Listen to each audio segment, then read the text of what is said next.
You have to learn about your deen. And then you have to translate those knowledge into actions.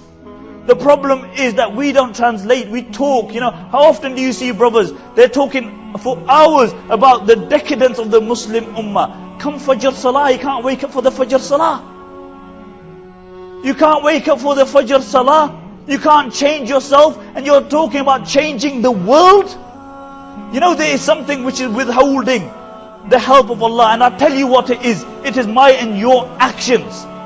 It is my and your actions. Because we have to be people of character. People should see our character. How often do you see people who have a good character, and they start practicing, and now they don't want to give anybody salam anymore?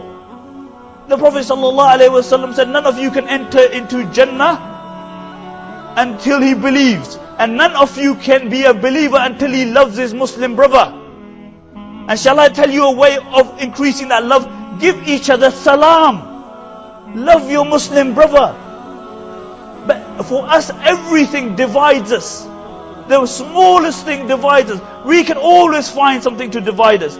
You come from Africa, you come from the Middle East, we come from the subcontinent, and if that's not good enough, you come from Bangladesh, I come from Pakistan, and if that's not good enough, then we go closer. You come from Sarhad, I come from Karachi, and if that's not good enough, then you belong to the Jack Bradri, you belong to this family, I belong to this family. You can always find things to divide us. You come from Somalia, I come from Pakistan, I come from Gujarat. You can always find things to divide you. But why don't we speak about those things which unite us? And what is that? It's La ilaha illallah. That's what unites us. And therefore, my dear respected brothers and sisters, and seriously speaking, we have to be people of actions. We have to contribute towards our society. We have to put positively back into our society. We were a nation whose first revelation was Iqra. Read. And you look at how illiterate our youngsters are. How illiterate our youngsters are. How do you expect the help of Allah to descend? You look at our areas. Some Muslim areas, 50-60% of women don't even know their fard of ghusl. These are mothers, these are wives. They cook and clean for their children all their life. They cook. How are you going to have barakah in your house when you have women who don't even know how to purify themselves?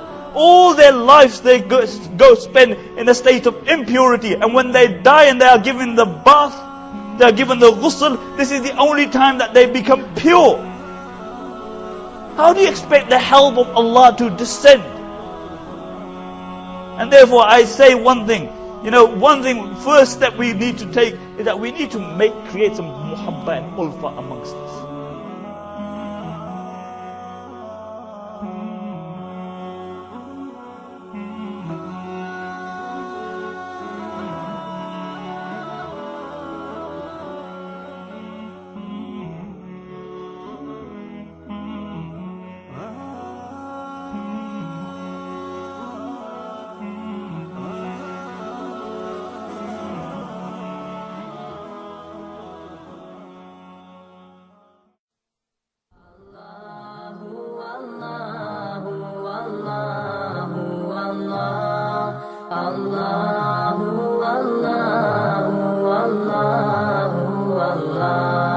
Allahu